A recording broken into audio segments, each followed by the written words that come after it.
Brought to you by KR Mangalam University. We provide you the platform to turn your dreams into reality. Give wings to your aspirations with KR Mangalam University. हमारे साथ हैं आम आदमी party के राज्यसभा सांसद Sanjay Singh. Sir, प्रधानमंत्री 2 दिनों के गुजरात दौरे पे हैं। कल पाकिस्तान पे बहुत गरजे, लेकिन आज एक बात उन्होंने कही है अपने अभिभाषण में कि जब देश आजाद हुआ 1947 में, अगर तब सरदार पटेल को खुली छूट दे दी होती तो पाकिस्तान ऑक्यूपाइड कश्मीर को वो अपने कब्जे में कर लेते, भारत के साथ ले लेते, जहां से भारत पे लगातार टेररिस्ट हमले होते हैं और आज भी पहलगाम अटैक भी उसी का एक अंश है। उन्होंने ये भी कहा कि जब भारत को मजबूत करना था तब उसकी भुजाएं काट दी गई थी। तो मुझे लगता है कि वो ऐतिहासिक भूल तो प्रधानमंत्री नरेंद्र मोदी जी ने अब कर दी।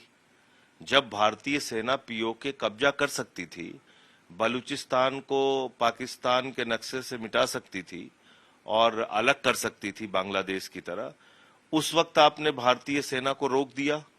तो ये गुनाह और अपराध तो नरेंद्र मोदी जी के जिम्मे जाएगा। उन्होंने ये गुनाह और अपराध किया तो देश से उनको माफी मांगनी चाहिए। ट्रंप के दबाव में उन्होंने व्यापार बंद करने की धमकी के नाम पर सीज फायर घोषित कर दिया। ऑपरेशन सिंदूर को लेके पूरे देश में वोट बैंक की राजनीति प्रधानमंत्री जी कर रहे हैं। मेरा विनम्रता पूर्वक उनसे 2-3 सवाल है। वो 4 खूंखार आतंकवादी कहां हैं जिन्होंने हमारी बहनों के सिंदूर उजाड़े? वो भारत की सीमा में 200 किलोमीटर अंदर कैसे आ गए और आए और मार के हमारे लोगों को वापस चले गए? आज तक उनको आप मार नहीं पाए और पूरे देश में आप घूम घूम के कपड़ा बदल बदल के रोज दिन रात वोट बैंक का ऑपरेशन कर रहे हैं। सिंदूर के सौदागर बन गए हैं आप। आपने आने के बाद सर्वदलीय बैठक में रहना जरूरी नहीं समझा। बिहार की चुनावी रैली आप संबोधित कर रहे हैं। आप फिल्मी सितारों को मुंबई में संबोधित कर रहे हैं। आप केरल में, आंध्र प्रदेश में उद्घाटन कर रहे हैं और आप अभी गुजरात में जाके पूरा अपना वोट बैंक का ऑपरेशन आपने शुरू कर दिया। मैं बड़ी विनम्रता पूर्वक प्रधानमंत्री जी से पूछना चाहता हूं कि आप ये बताइए, आपको 10 मिनट उन बहनों से मिलने की फुर्सत नहीं मिली? 10 मिनट पुंछ जाने की फुर्सत नहीं मिली जहां पे लोग मारे गए थे?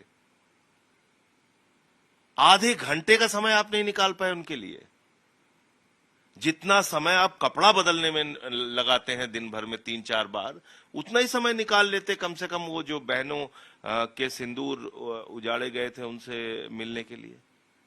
तो मुझे लगता है कि प्रधानमंत्री के नसों में गरम सिंदूर बह रहा है कि नहीं बह रहा है ये तो मुझे नहीं मालूम, लेकिन नौटंकी जरूर बह रही है। उनके अंग अंग में नौटंकी है। हर दिन उनको भाषण देना है, हर दिन विपक्ष को आरोपित करना है, हर दिन कुछ न कुछ ऐसी बातें बोलना है जिससे कि वो मीडिया में, गोदी मीडिया में चर्चा में आ जाए। बस यही करना है उनको। सर, लेकिन इसमें सवाल ये उठेगा ना कि जब जिस वक्त भारत को एकजुट होना था उस वक्त इंटरनल पॉलिटिक्स फिर जो है खुल के सामने आ गई है। एक इसमें एडिशन ये है सर कि आपके ही इंडिया अलायंस के नेता हैं, शिवसेना गुट के नेता, यूबीटी के नेता संजय राउत, वो कह रहे हैं फिलहाल कि ऑपरेशन सिंदूर फेलियर था। साथ में ये भी दोहरा रहे हैं कि 4 आतंकवादी कहां हैं, उनको कहीं गुजरात में तो नहीं छुपा दिया। तो किस तरह की राजनीति अब हो रही है? ये है कि संजय रावत के कम से कम 50 बयान भारतीय सेना के पक्ष में और उनकी बहादुरी में आए होंगे। वो अगर नहीं सुनाई पड़ता मोदी जी को तो मैं नहीं जानता। सर्वदलीय बैठक में मेरे साथ संजय रावत जी मौजूद थे और खुलेआम उन्होंने कहा कि आप उन आतंकवादियों को मारिए और यहां तक कहा कि जिन्होंने हमारे बहनों के सिंदूर, मैं उस मीटिंग में था, जिन्होंने हमारे बहनों के सिंदूर उजाड़े उन आतंकवादियों को पकड़ के इंडिया गेट पे लाइए, यहां फांसी दीजिए। ये बात कही थी उन्होंने। तो इसलिए किसी की देशभक्ति पे तुरंत सवाल उठा देना जो एक बीजेपी का चलन रहा है वो ठीक नहीं है। हम सब लोग देशभक्त हैं। इस देश के 140 करोड़ लोग देशभक्त हैं। कुछ भाजपाई हैं जो समय समय पे नफरत की भाषा बोलते हैं और जहां तक सवाल ऑपरेशन सिंदूर का है, भारतीय सेना के गौरव और बहादुरी और पराक्रम का है, सबने उनको शीश झुका के नमन किया। लेकिन प्रधानमंत्री ने जिस वक्त सीज फायर डिक्लेयर किया, वो जरूर उससे पूरा देश हैरान है, अचंभित है और पीओके वापस लेने का जो मौका था वो प्रधानमंत्री ने गवा दिया। जो बलूचिस्तान को अलग करने का मौका था वो प्रधानमंत्री ने गवा दिया। ये सवाल तो पूछा जाएगा कि 200 किलोमीटर अंदर वो आतंकवादी कैसे आ गए और वापस कैसे चले गए, और ये भी सवाल पूछा जाएगा कि भैया आप इतनी रैली पूरे देश में घूम घूम के कर रहे हैं, आपको क्या आधे घंटे की भी फुर्सत उन बहनों से मिलने के लिए नहीं मिली, पुंछ जाने की नहीं मिली, लोगों का दुख बांटने की नहीं मिली?